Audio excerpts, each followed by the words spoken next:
Hello everyone, my name is Sumira Malik and I am your provincial Liberal candidate from Mississauga Centre. This election is crucial and you need to exercise your right to vote. We need affordable housing, we need investment into education for the future of our children, we need better mental health services and a better healthcare system. We have an election, provincial election, coming up on June 2nd. It is a crucial election and I need your help. We're looking for volunteers, and if you're interested in volunteering or helping in any way, my email is sumira@mississaugacentre@gmail.com. My office is located at 186 Robert Speck Parkway, Mississauga, Ontario. Hello and welcome to Y Media exclusive interview. I am with Sumira Malik, who is the Mississauga Centre candidate for the Liberal Party. I'm Ramona Singh and she's joining us here in studio. How are you today? Good, how are you? Thank you for having me. Absolutely. So tell me about yourself and some about your personal and professional experience that best positions you to be an MPP in Mississauga Centre. Yeah, so during the leadership, Stephen Del Duca, the leader of the Ontario Liberal Party, he had promised that 30 of his candidates would be under the age of 30 or would be classified as youth candidates. I'm one of the 7 currently. I completed a dual degree, so I did a BSc in neuropsychology and I did a BBA in management. Out of the 2, the one that I'm mostly involved in is the psychology degree. Neurosciences have always been very fascinating to me, and you know, building policy based on scientific research is also very important to me. And what about some of your personal experiences that you have had to be able to connect with the voter base and be able to address their needs? Yes, so I am a youth candidate, so I do understand youth issues, affordable housing, education. I relate to those issues because I come in that pool. I was only 12 or 13 years old when I started volunteering in the community, very, very young. Hospitals, medical clinics, charitable organizations. I used to go to Women's College Hospital, downtown, Mississauga Food Bank. So very, very young when I got involved, and I knew that I always wanted to be a helping hand in the world in that way. And that's what kind of helped me become a candidate. And when I'm at the doors, those issues really resonate with me because I've gone in, I've experienced it, I've talked to people since I was very young. I've seen what they need and kind of what their concerns are. And what are you hearing at the doors as you're knocking on the doors? What are some of the issues that Mississauga Centre residents have? Mm-hmm. So I think there are 2 big things that I hear very frequently. One is affordable housing. People can't afford everyday life anymore. It's very difficult for them. Basic necessities aren't being met because of affordability. It's not just a youth issue, I would say, affordable housing. It is, for sure, because a lot of students that graduate and have good jobs, they say, oh, we can't afford to buy a home. But at the same time, there are the average person living in Mississauga Centre, the GTA, that says we can't afford it either. So that's a major concern. The Ontario Liberal Party did release its platform just yesterday or 2 days ago, basically highlighting their policies on affordable housing. So we have this issue of demand and supply.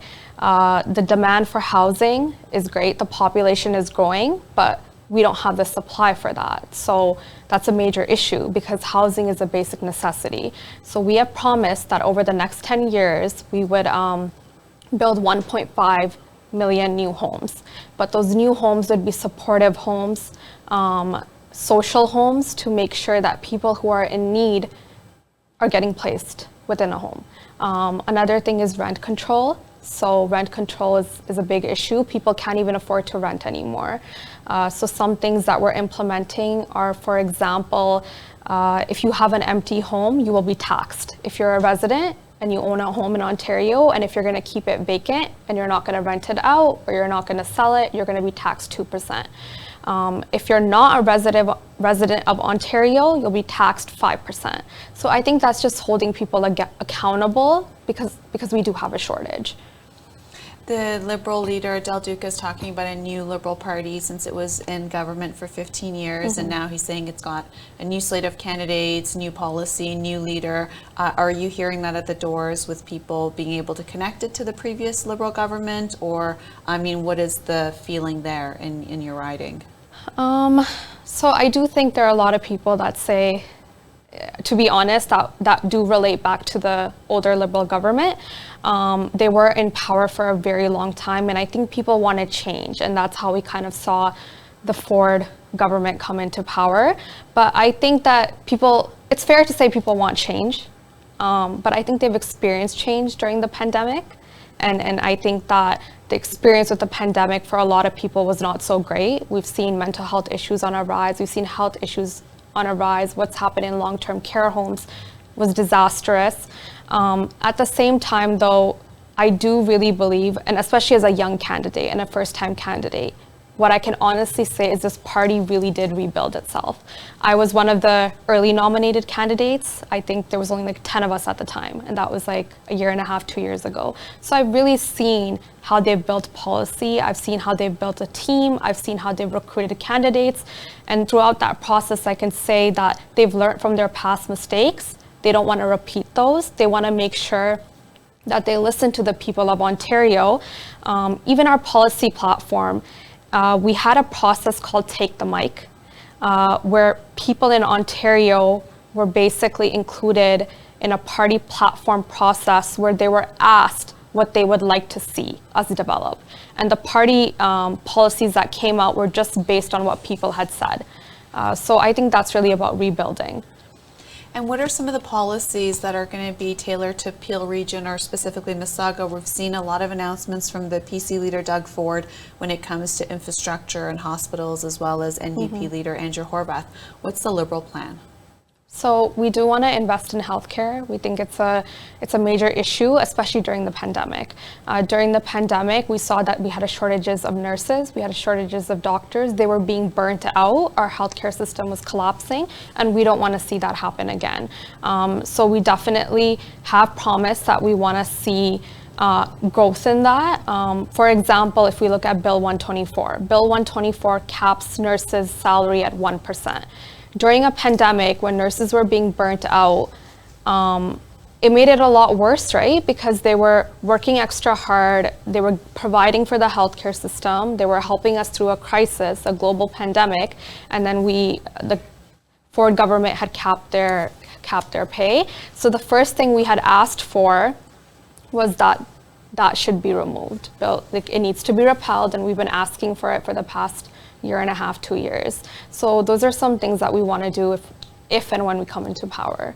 Okay, well, we're hosting a debate, so we'll hope to see you at the debate to talk about some of these issues in terms of how to differentiate between the NDP, where some of the policies are similar, and of course with the PCs. But what would you advocate for when it comes to becoming an MPP within the Liberal caucus? So again, affordable housing, I will always voice concerns for that.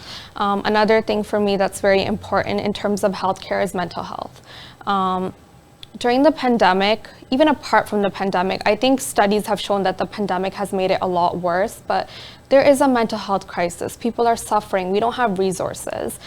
So a part of our plan was that we did want to invest $75 million through our education system, not just our healthcare system, through even our education system towards mental health causes. So there's a lot of students that need resources, need support. There's a lot of people in society that need resources and support, and I will always advocate for that.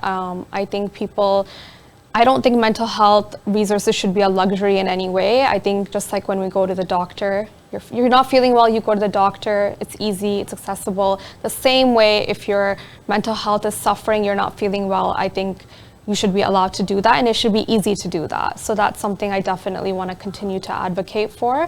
Apart from that is education.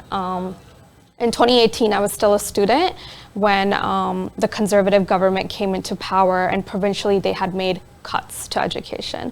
And I saw firsthand how my peers and people around me, how that kind of impacted them, because a lot of people don't have the luxury of education in the sense that they have to work, they have to go to school full time, they have to pay for tuition. Everyone's situation is different.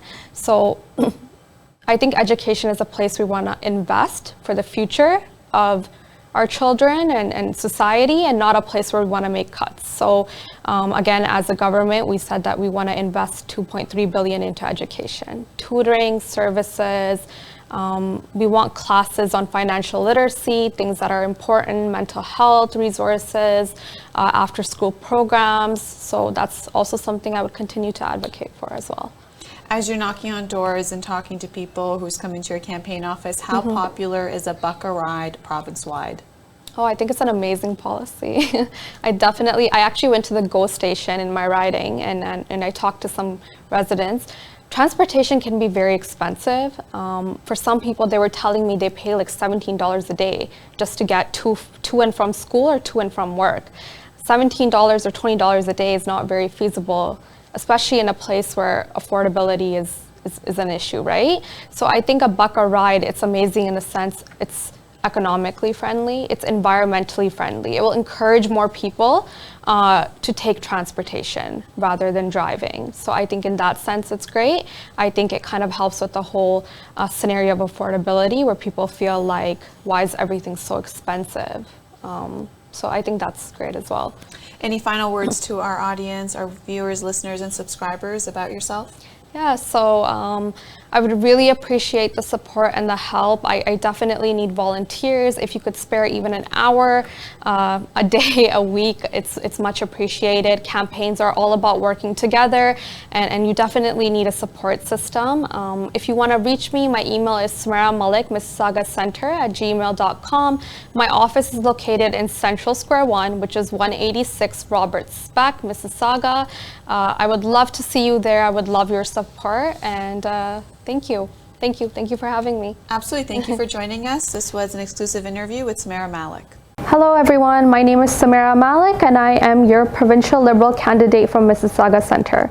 This election is crucial and you need to exercise your right to vote. We need affordable housing. We need investment into education for the future of our children. We need better mental health services and a better healthcare system. We have an election, provincial election, coming up on June 2nd. It is a crucial election and I need your help.